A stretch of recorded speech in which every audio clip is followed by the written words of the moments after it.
Para rin po sa ating natatanging intensyon sa misang ito, mga minamahal na mga kapatid, atin pong ipagdasal, isama sa misang ito ang lahat po ng mga maralita, mga dukha, mga mahihirap.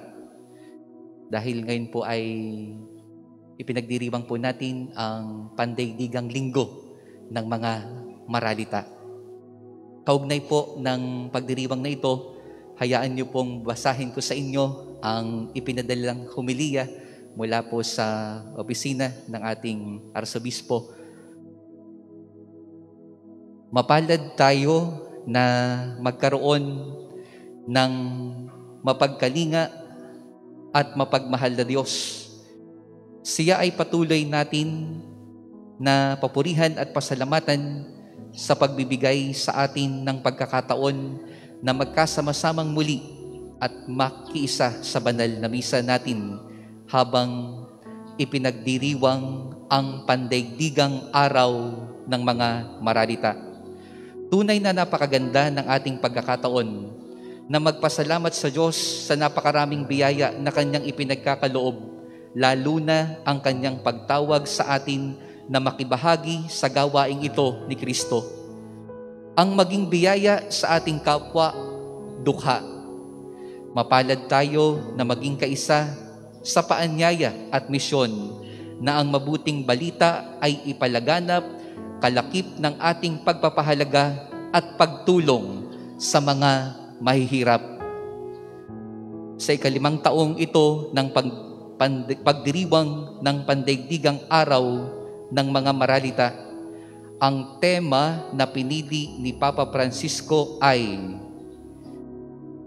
"The poor you will always have with you."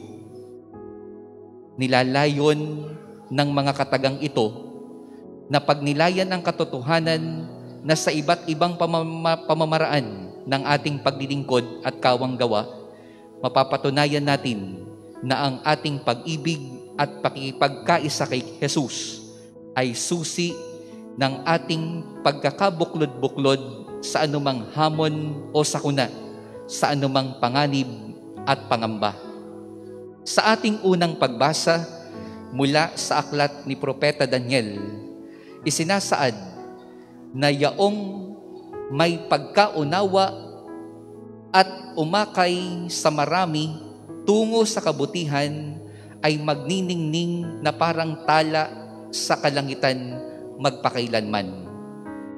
Kahit tayo ay nahaharap sa isang pandaigdigang krisis dahil sa pandemyang COVID-19, hindi ito hadlang para ipakita ang diwa ng malaya at nagkakaisang sambayanan, ang kakayahan na umunawa sa damdamin ng iba, ang pagtulong at pakikiramay sa mga dukha, at ang taos-pusong na pagbibigay ng pag-asa, pagkalinga, nagmamalasakit at nagdurusa.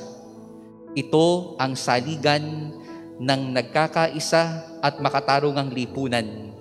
Ito ang nagsisilbing yaman ng ating simbahan, ang matagpuan si Jesus sa mga maralita at lubos na nangangailangan.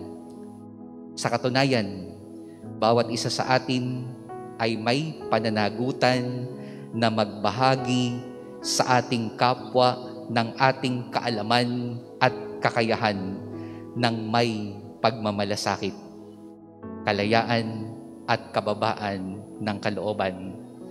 Subalit hindi lamang sa pagbibigay ng material na pangangailangan at pagkakaroon ng mga magagandang programa at proyekto sa simbahan ang mukha ng pagtulong at pakikipagkapwa-tao. Ang makabuluhang pakikipagkapwa ay pagtugon sa pangangailangan ng iba ng may mabuting pakikitungo, pag-ibig at paggalang. Maaaring makita ito sa pagsisikap na magkaroon ng matibay na ugnayan ng magkakapamilya, relasyon ng mag-asawa, pagkakaisa ng magkakatrabaho, pagtutulungan ng mga pinuno ng pamahalaan at mga tagapaglingkod sa simbahan. ang magandang pakikitungo sa mga may sakit at nagdadalamhati, pakikisalamuha sa mga dumaranas ng pagkagutom at sa mga walang matirhan, at higit sa lahat, ang pagpapahayag at pag-akay ng mabuting balita sa mga taong sabik na marinig ang salita ng Diyos sa kanilang sariling buhay. Mawawala ang langit at ang lupa, ngunit ang mga salita ko'y hindi magkakabula. Sa lahat ng ito, kinakailangan ang makatarungan na kawang-gawa upang maibigay ang nararapat. Walang iba kundi ang paggalang sa dignidad ng mga mahihirap at higit na nangangailangan. Bilang mga Kristiyano na naghahangad na matularan si Jesus, ang huwaran, saligan at inaasahan ng mga maralita, nananatiling hamon sa atin na kung tayo ay lubos na nag-aalala ukol sa mga material na bagay at masyado lamang tayo na nakatuon sa ikasisiya ng ating sariling kalooban, hindi tunay na kaligayahan at kapanatagan ng puso at isipan ang ating mararanasan, sapagkat hindi ang yaman, katanyagan at lubos na pagkilala at papuri ng mga tao ang sukatan ng mataas na antas ng pamumuhay.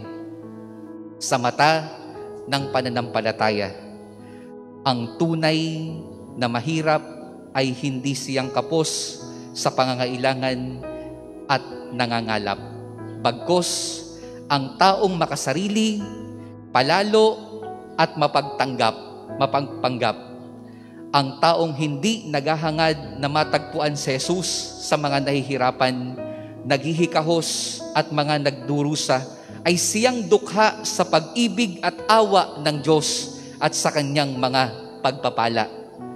Hindi niya makakamit ang ganap na pagbabalik loob at buhay na walang hanggang kapiling ang Diyos kung hindi niya hahangarin na makita sa mga maralita si Jesus na minsan lamang maghandog dahil sa kasalanan, at ito ay sapat na.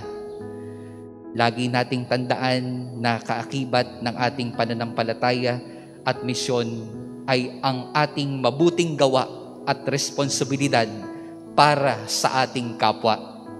Kaya naman, ang pandaigdigang araw na ito ng mga maralita ay makabuluhang paanyaya na tayo ay magkaisa sa pananalangin at pagbubuklod na maghahatid ng tulong at suporta lalo na sa higit na nahihirapan at sa mga nasa laylayan ng ating lipunan.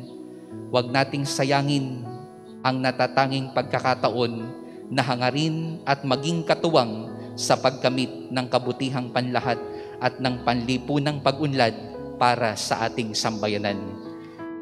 Dapat tayong maging handa at bukas ang kalooban na tumulong sa kabila ng mahirap na sitwasyon.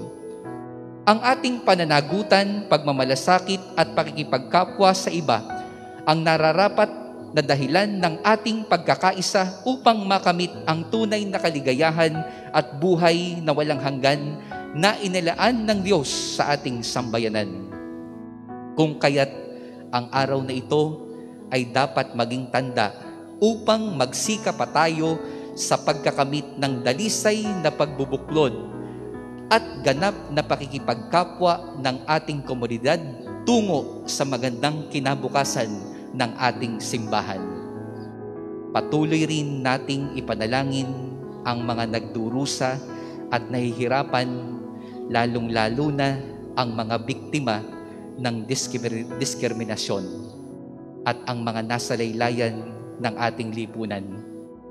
Asamin ang kanilang kapakanan, makinig sa kanilang mga hinaing at karanasan, sapagkat sa mga natatanging kwento nila, marami tayong matututunan.